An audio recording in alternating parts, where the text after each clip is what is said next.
All right, good evening, everyone. Let's call to order the Housing Planning and Development Committee meeting. Thank you to my colleagues for attending. We have a lighter attendance than I hoped for tonight because of, I think, just some personal conflicts on the part of one committee member and one non-committee member. We may have another council member or two join before we are through our full hour. I'm going to call up the agenda here formally. So first, I'd like to move to approve the minutes of the October 23 Housing Planning and Development Committee meeting. Is there a second? Motion did I move? Anyway, all right, I moved. Second. All in favor say aye. Aye. Opposed? The ayes have it. So that brings us to our next item on the agenda, which is Ordinance 7-2023, a proposed ordinance brought by my colleague on the committee, Jason Schachner, originally some months ago, and it's been referred jointly to this committee and to the Planning Commission. And at our invitation tonight, members of the Planning Commission are with us. It's not a joint hearing, but just for simplicity of scheduling. But in effect, what we'd love to do is have the chance to hear from the Planning Commission members, their logic, as all of you work through this proposal, and as I understand, have reshaped, improved, iterated the proposal in good faith work with the Planning Department and their staff and the Legal Department, who's represented here tonight. And so it sounds like what we've got is a very successful proposal for our consideration on the City Council side of things. So before going any further, I'd like to say welcome to the members of the Planning Commission, and we appreciate you being here. Council colleagues, any opening comments, questions, or thoughts before we dive in? Mr. Schachner. Yeah, the only comment would be to thank you guys for all your work on this and your recommendations. You really did improve the ordinance tremendously, and I want to thank the Planning Department for their pretty much 3 years of work on this in different iterations and different research. I mean, this was not something that was just pulled out of thin air.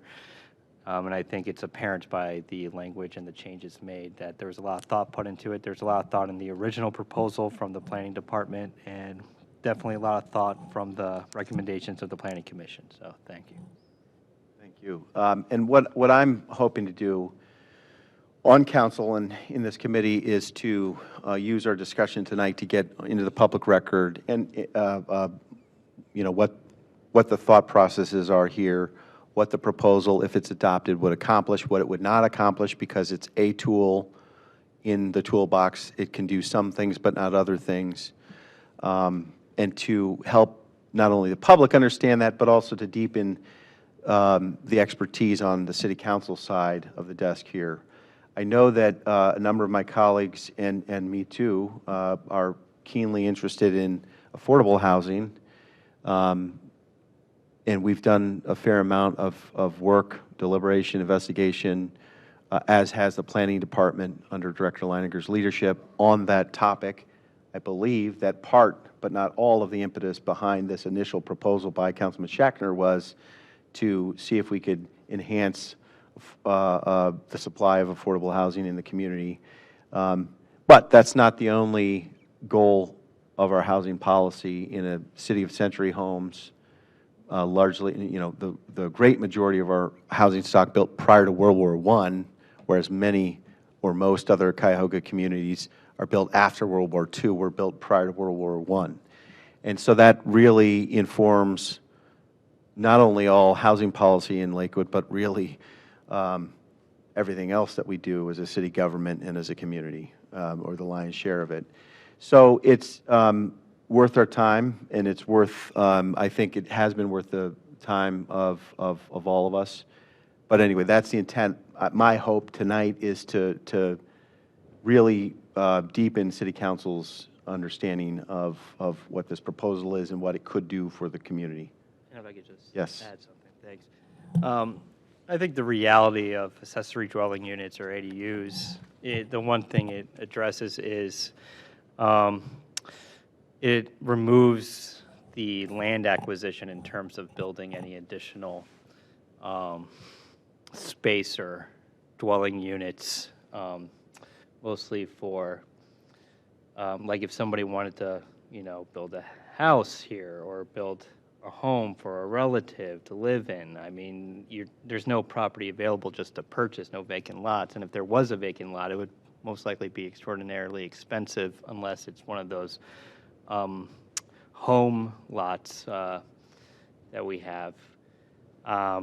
So that's where a lot of communities around the country have found the cost savings in terms of, though it still would be relatively expensive to build an ADU, it removes one portion of the equation there, which is the acquisition of land. And again, I think many of our discussions have gone about affordable housing, and just the reality, there's just really only a couple or several ways for affordable housing to exist or to create it, so to speak. One is to make the city a worse place to live in, and prices will go down.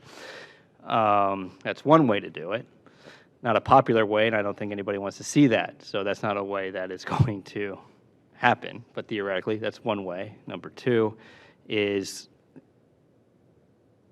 a huge subsidy from either the federal government or city government, because affordable housing costs exactly the same as market rate housing to build. That's just the way it is. You can't just build affordable housing in an affordable way. It costs the same. So if a private entity is going to build it, they need to be majorly subsidized, if not fully subsidized, by taxpayer dollars. The third is, of course, time, which would be you encourage new developments, new housing in the city, and over time, new housing becomes old housing. And when that occurs, prices go down because they're not top of the line anymore.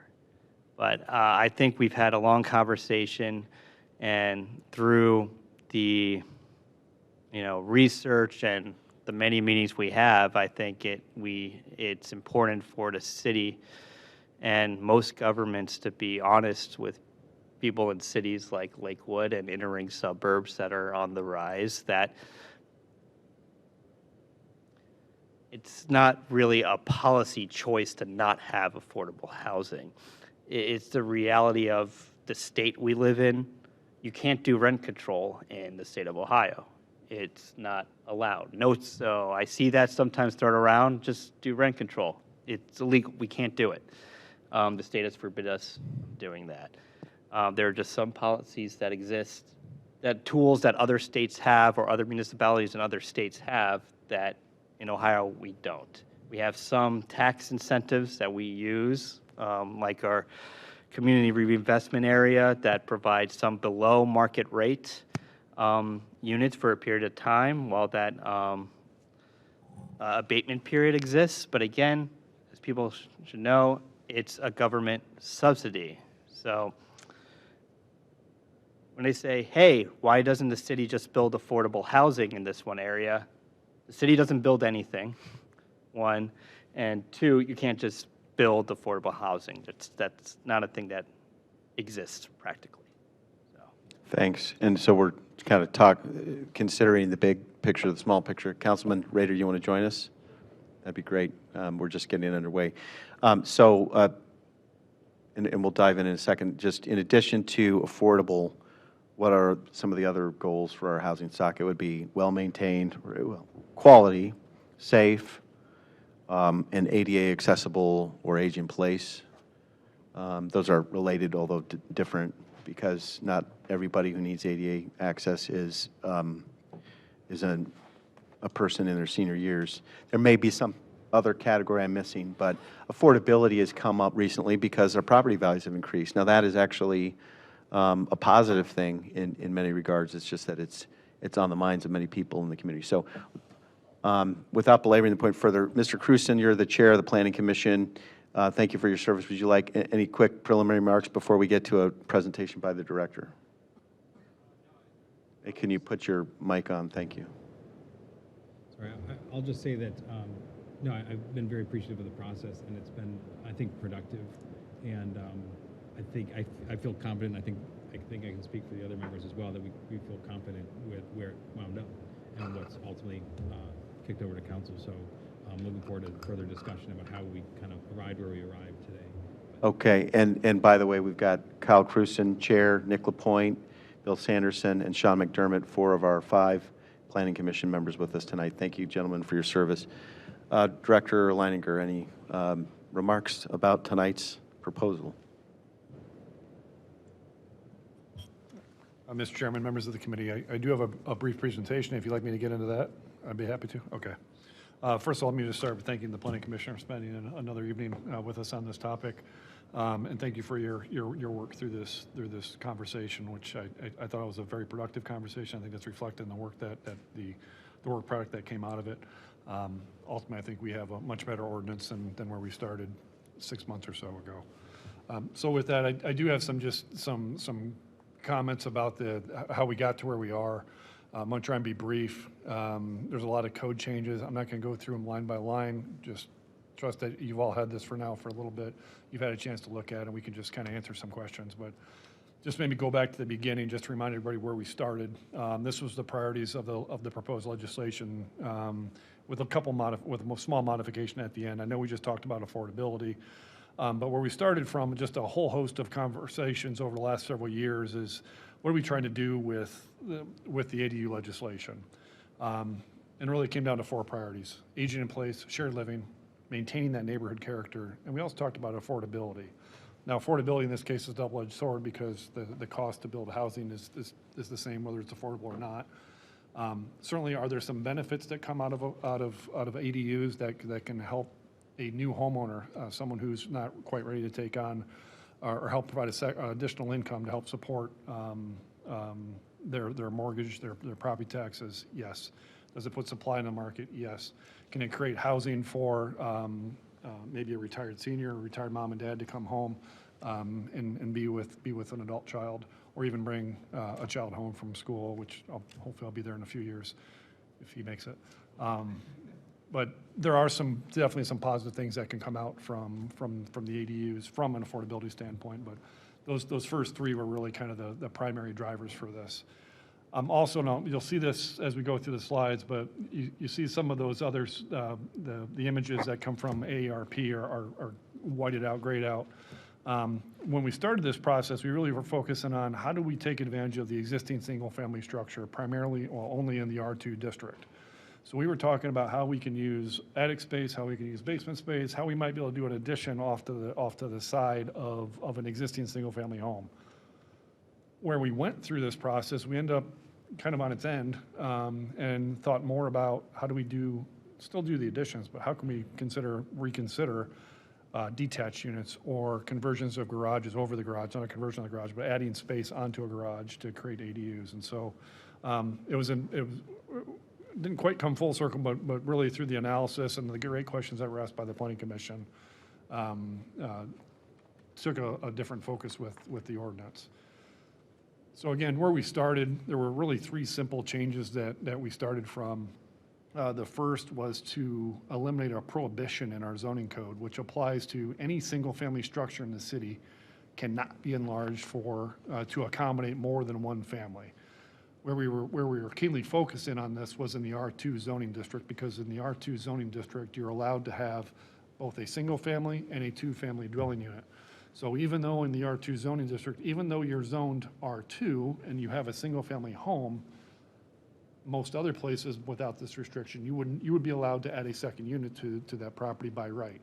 This took that right away. So we started from the premise of let's take this prohibition away, particularly in the R2 district, and allow people to add second units onto their property.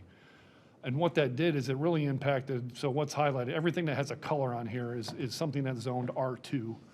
And really what we were talking about are all those that are red. So those 1-family lots that could have been expanded to a second unit. We had some differences, and the GIS was putting out different outputs as far as how many units there are. I think before we had a number that headed closer to 6,000. We feel more confident that this 49, almost 5,000 units is the accurate number as we dove into the data that we were using a little bit more. But so we were talking about impacting 5,000 units or 5,000 lots in the city with this change, and continue to impact 5,000 units with the proposed changes that are in front of you this evening. And then the other changes we were talking about were to the maximum lot coverage. This was to help people really remove barriers so that families could add on to their homes and not be constrained by the maximum lot coverage of 25%. Which, as we did some BZA analysis, it did come up more often than when we realized in the last 3 years. So we're moving this to increase the lot coverage to 35%. And that 35% number was deliberate because these are the standard lot sizes in the R1, L, M, H, and R2. So it's all of our single-family zonings and that R2 single and two-family zoning that I mentioned earlier. Basically, this is showing a standard or a minimum lot size for each one of those zoning categories, showing when you apply the setbacks and what your buildable area would actually be. And then because of the lot coverage restriction, we were only utilizing we weren't utilizing all the building envelope that was permitted when you applied the setbacks. So By the way, Director, to interject, this is a description right now of where the proposal began. This is. Okay, so you're giving us a rewind. To remind you where we were and where Okay, we're very at good. today. So a lot of this is still applicable in the new ordinance. But then we were going to increase it to 35%, really to take advantage of the full building envelope that was allowed by the code. When we went to Planning Commission, and you'll hear from each one of the commissioners individually, and dangerous as this may be, I tried to synthesize this down into 5 points at least I think we walked away with as staff, and we shared a lot of these points with the Planning Commission and kind of put their words back in front of them through the series of meetings that we had. But as Planning Commission... Any angry rebuttals, Planning Commission, of this slide? I'm just ready. teasing. All right, go ahead. That's all right. So overall, the feedback we got as we presented is overall they supported the goals of the ordinance. The goals, the intentions were in the right place, but it was a matter of how we were getting there. And by that I mean the Planning Commission asked us that in supporting those goals that we protect home ownership, that we protect single-family structures, of which we talked about. Many of them are historic in nature, whether they're officially designated or just by the nature of their character and their age, they are historic. And also protecting the character of the neighborhood. So as we think about, do we require parking for ADUs? Do we not require parking? Where do we place the ADU? How do we protect that overall character of the neighborhood? So as a result of that, we got some feedback that the conversion of the existing single-family homes was not supported, which is the direction we were on. So taking a single-family home, and then one of the most common things you could probably do is take and split it, a stacked double. So you'd have a unit on the first floor, a unit on the second floor. There's probably some you might be able to split it horizontally, but that was when you make a change like that to a single-family home, that change can be very permanent. Which in a lot of cases, these will be permanent changes, but if we can protect the integrity of that single-family home, let's do that and think about how we put additions on the homes without impacting that single-family structure. How do we put detached units on there? And so that's the next point is thinking about how do we execute this with those protections that the Planning Commission wanted us to consider. And the last point then was, and I think this was really a good takeaway from this, the fact that by increasing the principal, and it really brought to light the lack of requirements in the city, by increasing the impervious lot coverage, that was generally, or the lot coverage for the principal structure, that was supported. But we had a larger issue in our code in the fact that there was nothing that prohibited anybody from paving, if you will, creating large parking areas in their backyard, filling up their entire backyards, their entire properties for that matter, with impervious area. So the commission challenged us to go on, if we're going to go down this path, let's go ahead and set something that at least puts an upper limit on what we can do as far as impervious coverage. Which council colleagues I have seen in Ohio City and Gordon Square Arts District, there'll be accessory dwelling unit structure, standalone structures to the rear in a fair number of Cleveland homes, and some of the time there'll be an entirely paved courtyard in between. So it's a valid point. And most communities do have a maximum lot coverage regardless of the zoning district or even the age of the community. There's usually some upper limit. So we went ahead and did that. We went and put those items into the code. And again, this is where we're going to get into the code a little bit. I'm not going to read all of these to you again, but just to walk you through the changes that we made. So we went from those 3 changes to now maybe a couple handfuls of changes to different zoning ordinances within the city. The first thing that we had to do is we had to establish some definitions for what an accessory dwelling unit is.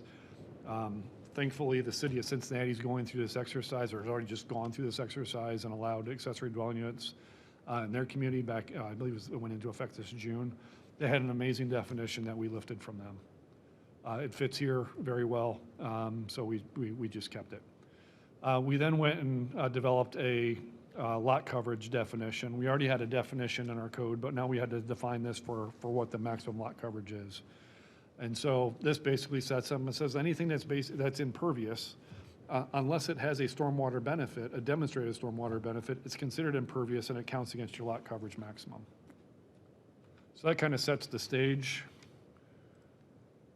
for the edits moving forward. We had to tweak some of our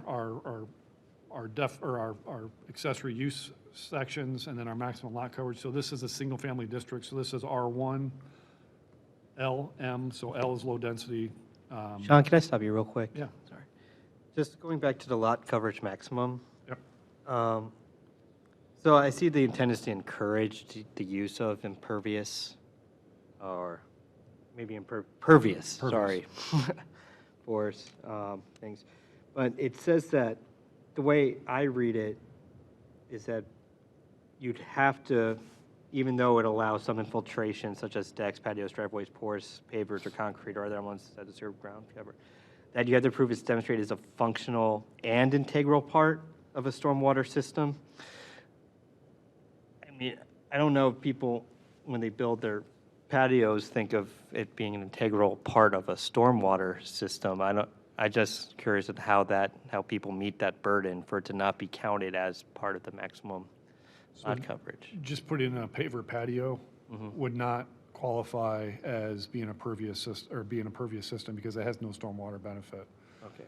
It's just a type of material. It still is for all intents and purposes, it is a impervious surface, unless it then has some type of under drain system that then, and I'm not an engineer, but that has some type of other purpose where it has a storage or a water quality treatment component to it. So the homeowner would have to show, hey, I built this deck, and look at how the water is handled this way, and then that would be approved by the city engineer, and then at that point, it would not be counted towards the... Yes. The only time that would matter is if you were going to exceed that upper limit of maximum lot coverage, which we set that at a point that gives people reasonable use and enjoyment of their property to be able to establish decks and patios and all these things. So it would be in those rare instances where they're not meeting that maximum requirement. Okay. Following on that point, so crushed gravel sitting area around a backyard fire pit, or a porous paver or pavement element, seems that it would qualify as a stormwater compatible functioning, right? And so, so there would need to be some formal process by which that gets reported to and acknowledged by the city engineer. The city engineer, I doubt, has definitions for all of this today. No. We could borrow heavily from Northeast Ohio Regional Sewer District, which has got a pretty extensive book on this And topic. soil and water. Soil and water. So is that our intent? I mean, that seems to me to be worth some follow-up, not today, but.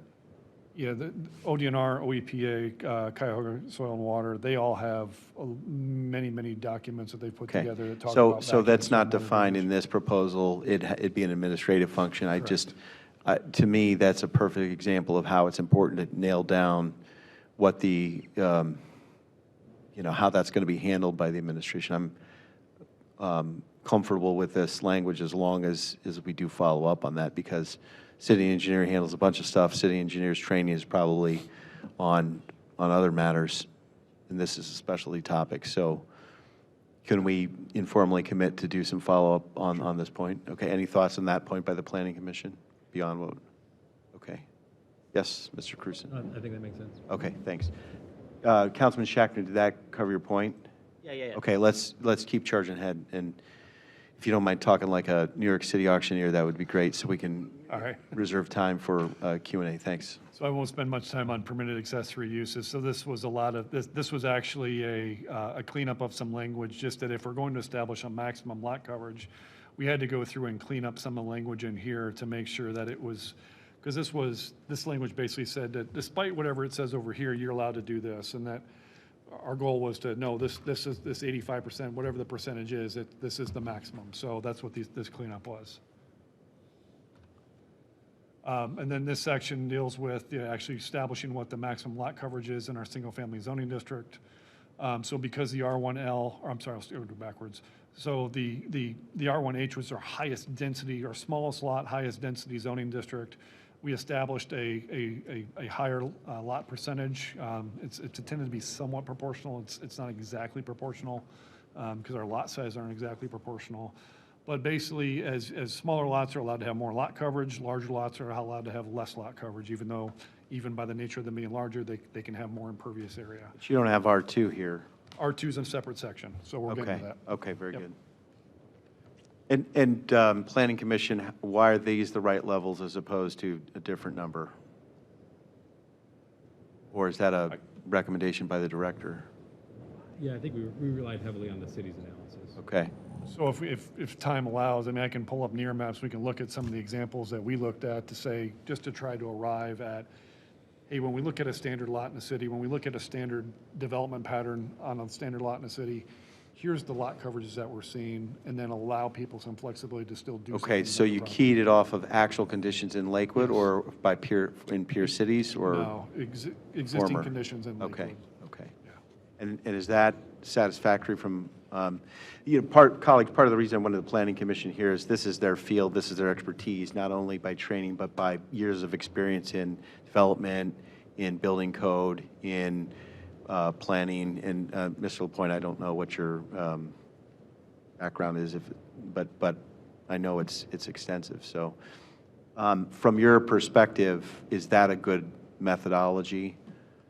I think so. I mean, we during the meetings, the city did do that analysis in real time, and we went neighborhood by neighborhood, and they showed examples, and I think we were satisfied. Okay, and the idea is that does continue, that's continuous with the character, which was one of the key policy outcomes you were seeking. All right, so I'm just getting that on the record. Thanks, Director. So please continue. So I won't zoom in on this. So similar to the 112103, where we did some cleanup just to an acknowledgement that there's now a maximum lot coverage requirement. This is the exact same thing just happening in 1123, which is the R2, the single and two family zoning district. So what was that number again? Can you go back? It's So I'm this not- is 1120. So they're for R2, I mean. for R2, we'll come up on that. We Okay, haven't gotten to that number yet. I'm sorry. So it's going to be 85%, similar to, because the R2 lot size is, I think it might even be the same as the R1H. Got it. So we've followed the same methodology, the Okay. same treatment of Understood. of that. So because we are only allowing ADUs in the R2 district, we amended 112304 to explicitly state that accessory dwelling units are permitted in the R2 district as a conditionally permitted use, And only R2. and only R2. Okay. And so conditionally permitted, for the record, means that property owners can confidently propose it, but they don't get it used by right. They do have to come before which, ABR or Planning Commission? Planning Commission, okay. And we establish, and you'll see this in Chapter 1161, we establish some I think they're pretty clear standards for if you can meet these standards, then, and you're not a detriment to your surrounding neighborhood, then it should be a property owner should have a pretty good understanding of where they are in that Okay, and process. after a Planning Commission review, they would all, or conditional use approval, they would also then go before ABR if there are They would. architectural and building code, or, Absolutely. building, which there's going to be almost inevitably, right? Unless it's just an internal No, ABR review is required Okay. in 1161. Okay. Thank you. So Councilman, you had asked about the lot coverage requirement. Here it is, it's 85% in the R2 district. And again, it's for the same reason that I mentioned previously. It's the same lot size as the R1H. Okay. You'll also note that we do have restrictions on the size of accessory structures, so sheds, garages, things that are detached and accessory to the primary, to principal use. It's set at 25%. We did, because we want to support ADUs, we did not include accessory dwelling units in that 25% calculation. So if someone has a garage and that garage takes up to 25% of their rear yard, you aren't prohibited from then having an ADU. You're allowed to have an ADU, but you're subject to the maximum 85% lot coverage Okay. requirement. So that makes sure that someone's not going to have to go to variance every time they want to have an ADU.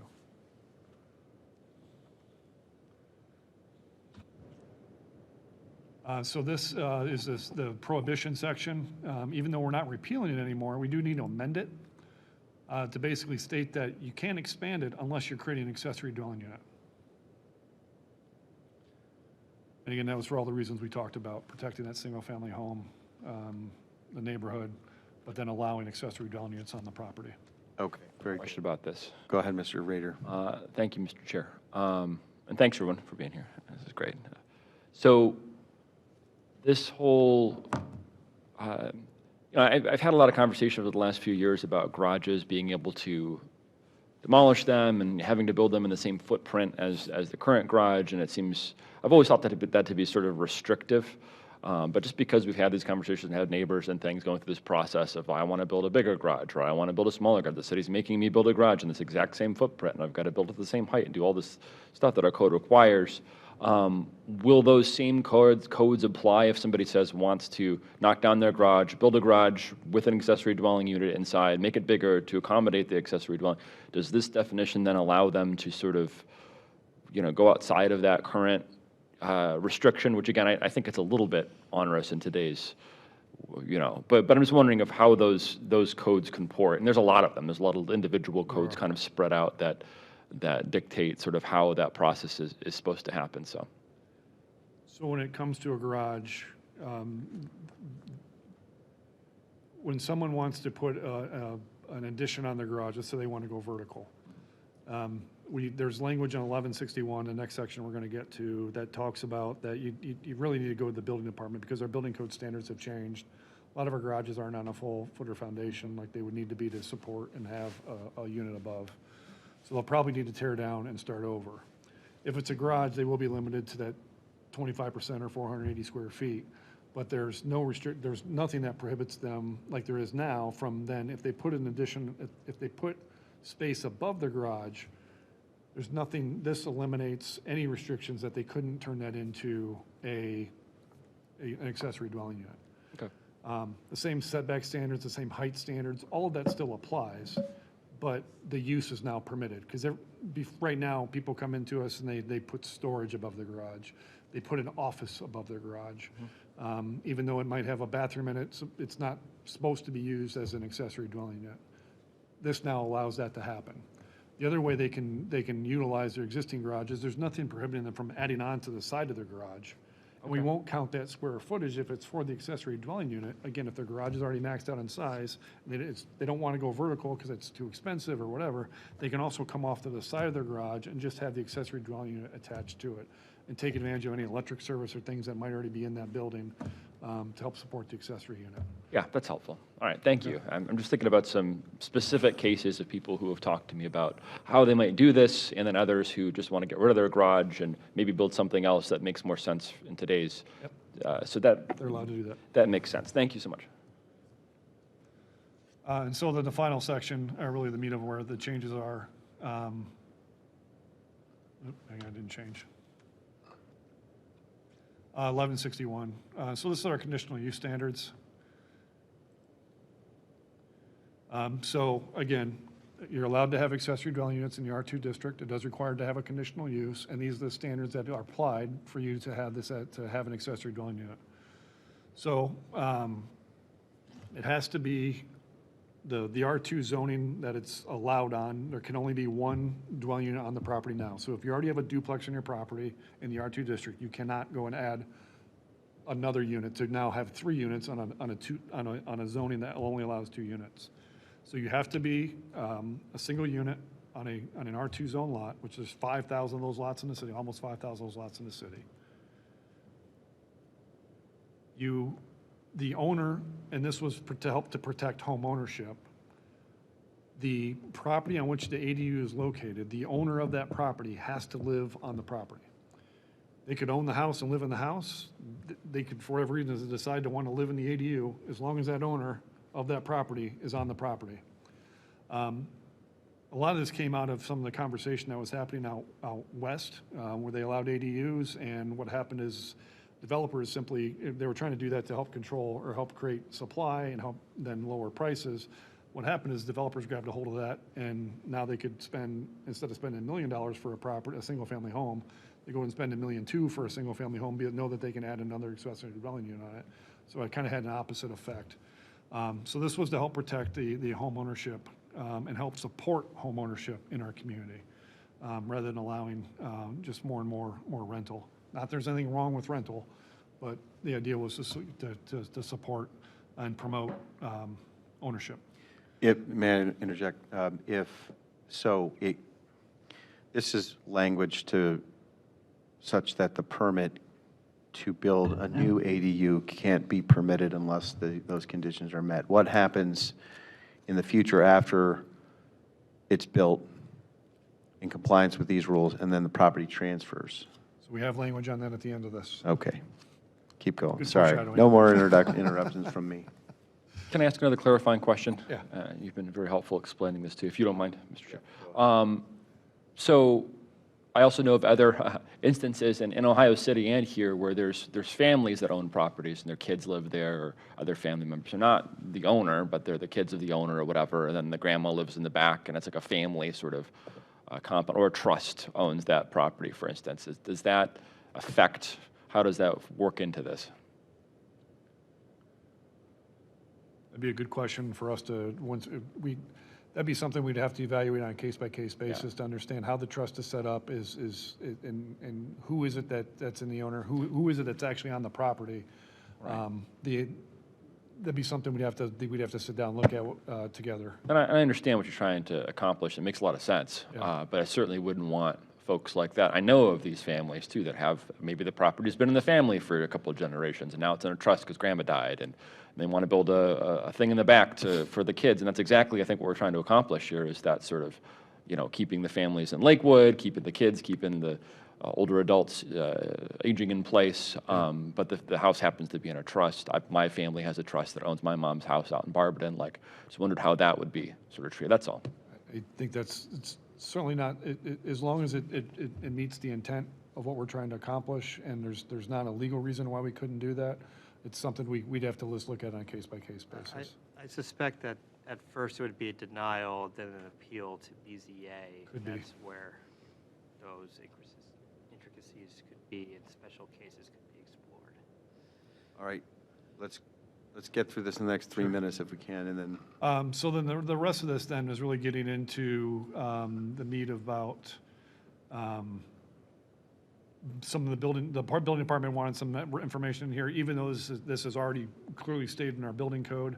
They want to make sure that someone who's picking this up understands that there might be some additional things that they need to do if they're going to build over an existing garage with the building department. Some of this is locational. We wanted to you can't put an accessory dwelling in the front of the structure. It has to be off to the side. It has to be off to the rear. We looked at the sizes, and so again, trying to keep the scale and the character of these accessory dwelling units appropriate with the principal structure. These are some minimum and maximum areas. So we didn't establish a minimum area other than what it's supposed to be by the building code. And then the maximum is it's basically 50% of the gross floor area or lot coverage of the principal structure. So if you have a 1,500, if your single-family home has a 1,500 square foot footprint on the property, you can have a ADU that's 750 square feet, which is a decent-sized rental unit in our community. That partly is dependent on whether I have my basement finished basement or my attic. Actually, we're just looking at the footprint. So it okay. doesn't matter if your basement's finished or the attic's finished, we're just looking at the footprint.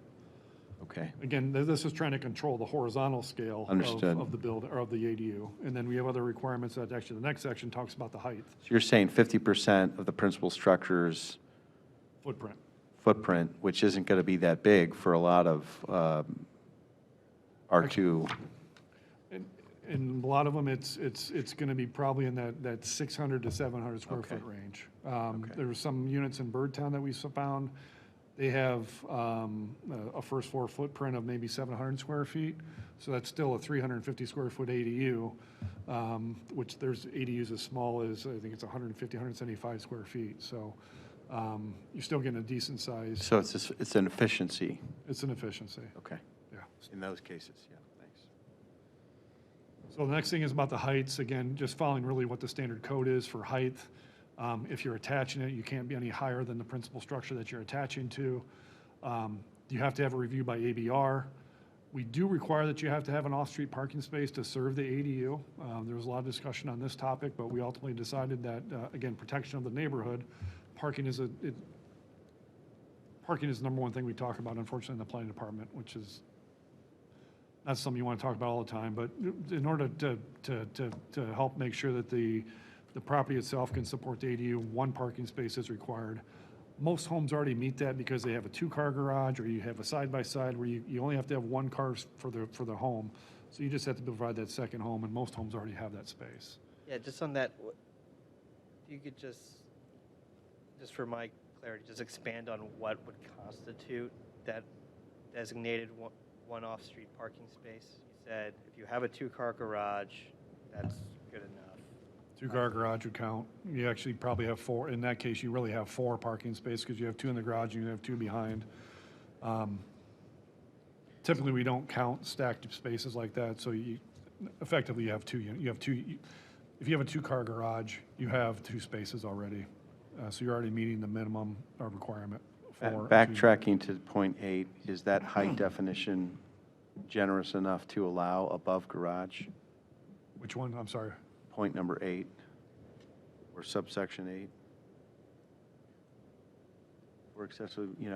For accessory dwelling units that are detached or attached to an accessory structure, the maximum height shall be that applicable for an accessory structure. In no instance shall the height be higher than the principal structure. So your average single-story garage is however high it is. So we're talking about the principal, so we're comparing it back to the principal structure. I understand, yeah, and just in practical terms, is there enough? And Mr. Sanderson thinks the answer is yes. Maybe not in every single case, but in enough cases that is a viable option for a portion of those 5,000 we're talking about. In the instance of a single-level ranch-style primary residence, that would be a challenge. But again, if the ADU was behind it, you wouldn't want this monster of an ADU Understood. looming over the top. There aren't of the that many ranch, and ranches. There's not that many ranches. So for the classic Especially Lakewood R2. home, there is room. Okay, thanks. Very good. Almost there. Reference to the fire code, as far as addressing, this was very important for the fire department, especially when we start to have units behind units and they're not visible from the street. So, acknowledge to the addressing, establishing that you can't split this property and sell it, it's got to remain with the lot. There was a discussion about short-term rentals. The goal with this was not to promote short-term rentals, and so we set a minimum rental term of 180 days. And the last point then is to Councilman, your point, Councilman Bullock, Mr. Chairman, you had mentioned what happens when a property transfers. So there were some examples around the country. I think we actually looked at Cincinnati for this. They're actually go so far as they have civil penalties, which is a whole nother animal. But we thought it was important, based on some of the precedent they were setting, is let's record this on the property, that if you're going to have an ADU, you're going to have a conditional use. Because that's the point in time, a title company, people are going to be looking at that transfer, because the city's oftentimes not looking at that transfer. So now there's something that at least triggers a review at that point in time that will hopefully make its way back to us at the city. So with that, that's the changes. Quick question. Point 13, does that, I certainly don't agree with the law, but it's a law, the rent control law that was passed last year. Does that comport with that? You might want to check that. Maybe you did. I don't think the short-term rental law, Right. I believe that was just pass. introduced. It Didn't pass? No, it was just Okay. introduced. Well, that's good then. That makes me happy. Up for changing that, lowering that to 90 days, just that we do, I mean, people come up here for internships in the summer and things like that, possibly account for those type of rentals, which I think would, be good for the city, wouldn't be a detriment to the city, but definitely would serve people and students that would need a rental that is not 180 days, but 90 days, a semester's worth of time. Somebody's studying abroad or in Cleveland for some reason, maybe to be in Lakewood. Okay, Mr. Sanderson? If I may, I think that's reasonable, but I will tell you that in most markets that have a lot of student rentals, the terms tend to be for an entire year because they don't want to get stuck only having a short period. 6 months was sort of split in half, and I don't think there's really any bottom or, top number would be onerous, but a bottom number was mostly just to make sure it wasn't a, short-term rental, Airbnb kind of thing. Good discussion. Can you repeat on the fire code? The point is that just a separate fire safety inspection will be conducted. Actually, no, that was just simply to make sure that there is address posting that takes place in accordance with the Ohio Fire Code. It's one of those belt and suspenders. It's required when they go through their permit process, but the fire department felt strongly enough that they wanted to make sure it was contemplated as part of the conditional use, and someone was thinking about how they're going to address. What's the effect that they know that there's an additional residence to check How if it there's gets an emergency posted. response? How it gets posted on the property is Okay. what this is dealing with. And so Okay. there's addressing standards within the Ohio Fire Code about Okay. how big the letter's supposed to be, the color, or how discernible they are, and then I believe where they're placed as well. So the effect is that the mail carrier and everybody else can find the property, or that the fire response team can respond? It helps the mail carrier, it helps the Amazon delivery guy, but it's really so when the fire department's there on the heat of the moment, when They know to roll up, check. They know, Okay. the addresses are plainly visible, so they know where it's at. Very good. All right. Well, I think this is great work, and I'm inclined, before we end in 7 minutes, to entertain a motion to report this out, as amended and recommended by the Planning Commission. Before doing that, I wanted a little discussion. I know you've got a potential change. I would love to hear from these folks quickly. You want Yeah, I really don't have any change. The only changes that I would consider would be the one that you about mentioned? parking and possibly the 90-day, which I understand. I mean, it would be more of a floor, though. Who knows how many people would actually take advantage of it. And just as a process point, I think we would have to make a motion to incorporate the Planning Commission's recommendations into the ordinance, because this isn't substituted as of yet, or do you have a draft that's incorporated into already? So I was going to save this for the end, but we do have a draft of a substitute. We were hoping to have this conversation this evening because the changes are pretty extensive.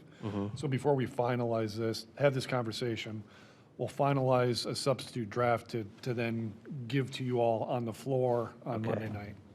Okay. So So the phrasing before we would be a get little bit- into the mechanics, Planning Commission members, we've done all the talking despite my intent to not do that. Floor is yours. Can you share any additional thoughts, and maybe those are big picture thoughts, about what this accomplishes, what tool this would add to the city for housing policy purposes, and what it doesn't accomplish, or it's not intended to do No, so? I can Thanks. speak to that. I really appreciate this discussion and this opportunity to come in and speak. And I just want to highlight a little bit on the decision. The initial, recommendation was focusing on the affordability component. And through our discussions, we got into really the affordability for whom. And to Mr. Langer's point, we're not demonizing renters. I started out as a renter here in Lakewood, right? But really, the trend we're seeing out west, certainly, and then actually even more so locally here, the VAPAC, the Vacant Abandoned Properties Action Council, produced a report last year that talks about countywide investors throughout the region, and investor buyers of one through three family homes nearly tripled from 2004 is at 7%. In 2020 it was 21.1%. So that means a fifth of all purchases of one, two, or three family home in Cuyahoga County was to an investor. And what that's happening anecdotally, talking to neighbors, I'm sure you're talking to your constituents, folks that are renting here in Lakewood, wanting to buy a home, are forced out of the market because they're competing with cash offers and with waiving all inspection requirements because you have outside investors looking to purchase these properties. And while this is an important tool in producing more units for the city, we felt it necessary to build into it protections to make sure that we protect the essential character of the neighborhoods, encourage home ownership investors, but still allow for additional rental property. So I'm pleased that that it sounds like we have support in that from that angle. But it's just something that's very alarming, concerning. We're seeing across the county. So appreciate that consideration. Additional thoughts from other members of the Planning Commission? I don't have much further to add, and I think the couple points of making sure that we protected the single-family structure and the single-family home, and how do we still make this work? And we spent a lot of time looking at where do we position lower level, how do we build the structure off adjacent, and then we also dove into the attached and or how do we use the garage as a tool? And we spent a lot of time going through the pros and cons in each, so I'm very happy with the product that came out at the end. Super. How about Mr. Sanderson? Kyle did a great job of leading us through the discussion, and Sean did, and his staff did a great job of providing a lot of information. So I think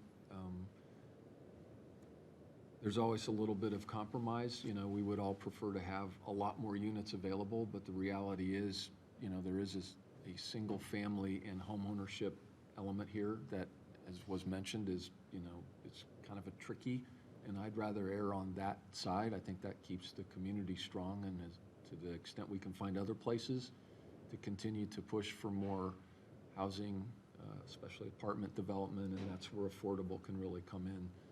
The other thing is, whenever you increase the supply of something, you either slow the cost increase down or you make it lower. So, build more houses everywhere will help with the affordability issue. Right now, I think our biggest problem is there's more demand than there is supply, and this will help. It won't solve the problem, but it'll be a step in that direction. And thank you for the opportunity to meet with you guys. Super. Yeah, thank you for the thoughtful and detailed work. It seems to me that this is a valuable tool. It's an incremental proposal. It's targeted currently only at R2 and R2 with single-family structures, not with not with doubles and triples. It doesn't include R1 of any category currently, so that's a big chunk of the city that could remain for a future proposal once we get a little bit of real-world experience with this, potentially, as I understand. So,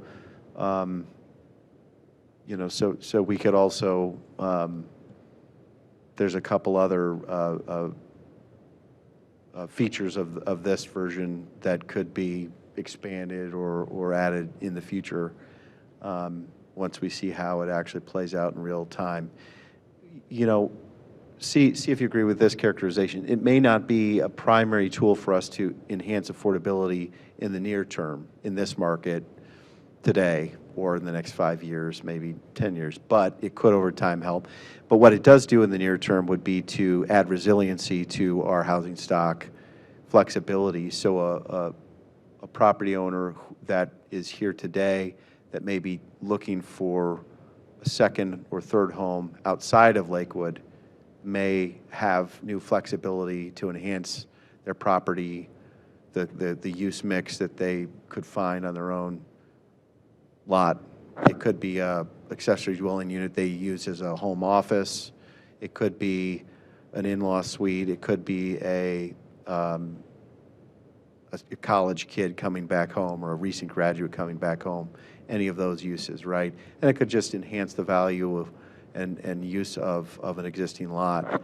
It certainly adds density. Density, we've learned as a core, it's not really new, but we continue to appreciate how density in Lakewood is such a strength in every sense when it comes from infrastructure, our population, our talent pool. So this is another opportunity to enhance density. So it would add to quality and flexibility of the community for sure, and maybe over time could be a dimension of affordability. But I hear Bill Sanderson's point loud and clear that it's probably the multifamily developments that we do hope to get moving as soon as possible here that are going to be the immediate shot in the arm for affordability by just adding significant numbers of new units. Any concluding thoughts in a quick fashion by council members? Mayor George, thank you for being here. Any thoughts from you before we continue? No, thank you. I appreciate the Planning Commission's work on this, and I think we've come up with a good proposal here. So thank you to everyone who worked on this. I'm excited Okay. about it. Super. So, Councilman Schachtner, you have that one proposed language change from 180 to 90 days. We could try to consider that here. Another option would be to reserve continue the discussion and consider for a floor of full council. Okay. So you're not going to propose it tonight? Okay. Councilwoman Marks, do you want to add something? Okay. So there was one other point I think you mentioned? Okay. Director, Planning Commission, if the councilman who's the initial author of this, well, it was, I remember clearly, Councilman Schachtner planted the flag and put a lot of time and energy and rhetorical focus on this issue. So the co-authors, if the co-authors were to come forward with some refinements, could we proceed through an informal discussion that then would get, formal discussion, a public meeting as is required, potentially at our next full council meeting, rather. Is that agreeable? As a possible approach, okay. So that may be forthcoming, but not tonight. So what we want to do is structure a motion so that we can report favorably out of committee to the full council this work product. On our iLegislate app, which is our formal agenda, we do have two versions. We've got amendments final is a document. Do you see that, Councilman Schachtner? Okay. Okay. So, okay, please do. I would move to recommend to full council the incorporation of the Planning Commission's recommendations and recommend passage with those recommendations. Okay. So we'll move to report out proposed ordinance 7-2023 to the full council with the proviso that incorporate the recommended amendments from the Planning Commission. Sure. Yes. Okay, so that's the motion, and I will second that motion. And any discussion on the motion? Hearing no discussion, all in favor say aye. Aye. All opposed, no. The ayes have it. I like to do the formal process. That concludes our business. Any final comments from the administration, from the Planning Commission, from council colleagues? Okay. Thank you, everybody. Thank you for the additional time. I do know that the Planning Commission put in a lot of effort already in the Planning Commission meetings. I hope you found it fruitful. I certainly did, to have this joint discussion and to really continue and to deepen our education on this. You know, anything that we do to housing really is almost like the built environment constitution of our community and the economy of our community. So I think there's wisdom that our charter requires these lasting changes that go also through Planning Commission, and we've done good work here. Without objection, the committee is adjourned.